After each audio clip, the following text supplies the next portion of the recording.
Francisco Cândido Xavier. Os Mensageiros, segundo livro da coleção A Vida no Mundo Espiritual, ditado pelo espírito André Luiz. Capítulo 21, Espíritos Dementados. Inúmeros servidores acompanhavam-nos ao serviço. Movimentavam-se carregadores sem conta. Conduziam grandes botijas d'água, caldeirões de sopa, vasos de substância medicamentosa em galeotas diversas. Mais alguns passos e notei que centenas de entidades se reuniam em vastos albergues, olhos vagueantes e rostos sombrios, parecendo uma assembleia de loucos em manicômio de amplas proporções. Alfredo aconselhou umas tantas providências de serviço à maioria dos técnicos do sopro curativo, os quais se desviaram de nós, rumo às edificações situadas em zona diferente. Gentilmente nos explicava que os benfeitores de Campo da Paz localizavam ali grande número de espíritos enfermos, mais desequilibrados que propriamente perversos. Os doentes que tínhamos sob os olhos permaneciam em melhores condições.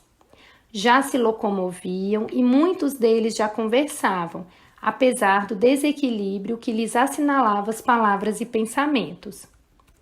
Esclarecia-nos sobre as múltiplas obrigações do trabalho de rotina, quando algumas entidades se acercaram respeitosas.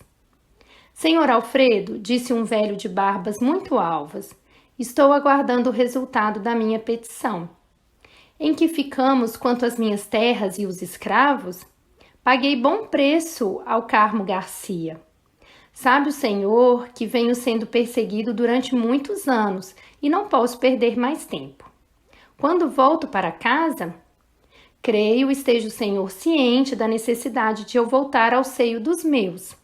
Esperam-me a mulher e os filhos. Como excelente médico da alma, Alfredo prestou a maior atenção e respondeu como se estivesse tratando com pessoa de bom senso. Sim, Malaquias, você reclama com razão, mas sua saúde não permite o regresso apressado. Você sabe que sua esposa, Dona Sinhá, pediu fosse você a que tratado convenientemente. Creio que ela deve estar muito tranquila a seu respeito. Suas ideias, porém, meu amigo, não estão ainda bem coordenadas. Temos alguma coisa mais a fazer. Por que preocupar-se tanto assim com as terras e os escravos? Primeiramente a saúde, Malaquias. Não esqueça, a saúde. O velho sorriu como doente, apoiado na firmeza e no otimismo do médico. Reconheço que as suas observações são justas, mas meus filhos não se movem sem mim. São preguiçosos e necessitam da minha presença. Mas, doutrinando sutilmente o pobre velhinho, o administrador objetou. Entretanto, donde vieram os filhos para os seus braços paternos? Não vieram das mãos de Deus? Sim, sim, afirmava o ancião, trêmulo e satisfeito. Pois é isso, Malaquias. Chegam instantes na vida em que precisamos devolver a Deus o que a ele pertence. Além do mais, seus filhos são também responsáveis e, se forem ociosos, responderão pelos males que criarem em torno de si mesmos. Por agora, é indispensável que você se refaça, aclare as ideias e sossegue o coração.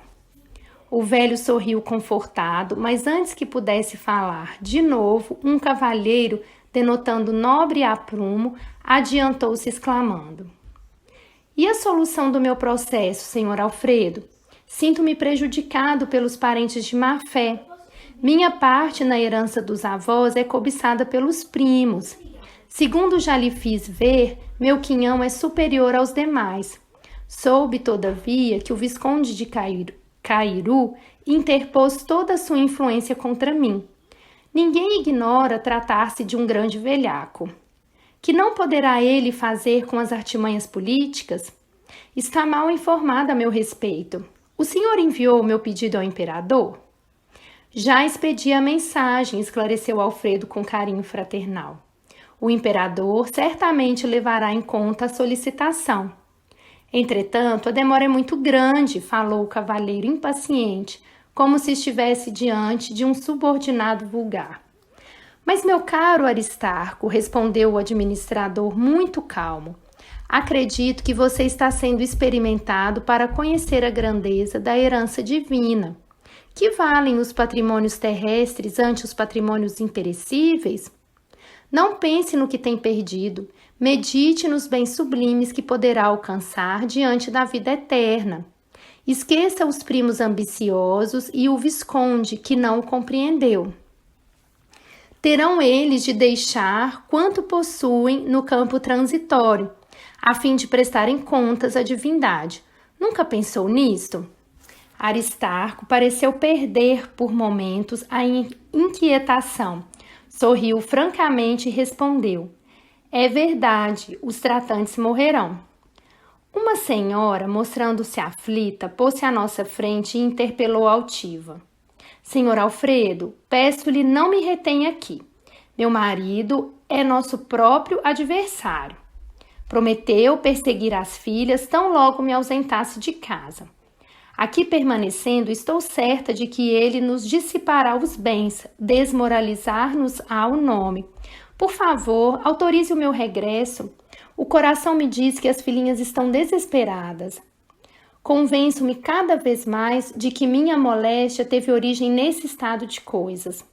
Já sei, minha irmã, respondeu o nosso amigo com a mesma solicitude. No entanto, que adiantaria regressar tão fortemente atormentada? Não será melhor curar-se, tranquilizar o espírito para ajudar as filhinhas com eficiência? Mas nem sequer sei onde estou, reclamou a pobre senhora, torcendo as mãos. Creio me tenham trazido ao fim do mundo para tratamento de uma simples perda de sentidos. Todavia, ninguém a maltrata, disse o interlocutor bondosamente.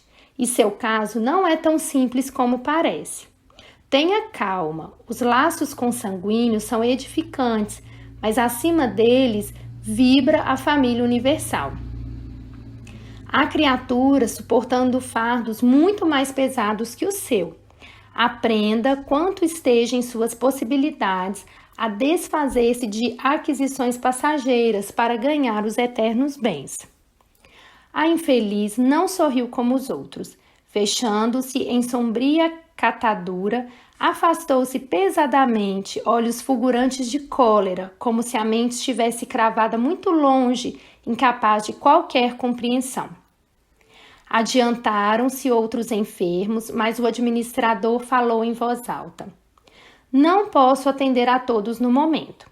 Depois de amanhã serão recebidos para explicações.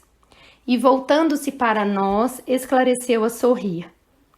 No círculo carnal, seriam todos absolutamente normais. No entanto, aqui são verdadeiros loucos. São desencarnados que por muito tempo se agarram aos problemas inferiores. Reclamam providência sem falar no ensejo de iluminação que menosprezaram. Acusam os outros sem relacionarem os próprios erros.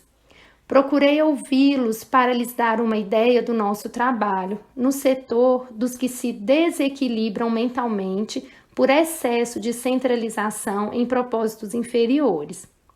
Não é crime interessar-se alguém pelas atividades rurais, pela recepção de uma herança, pelo bem-estar da família. Mas, no fundo, o velhinho que reclama terras e escravos nunca pensou senão em tirania no campo.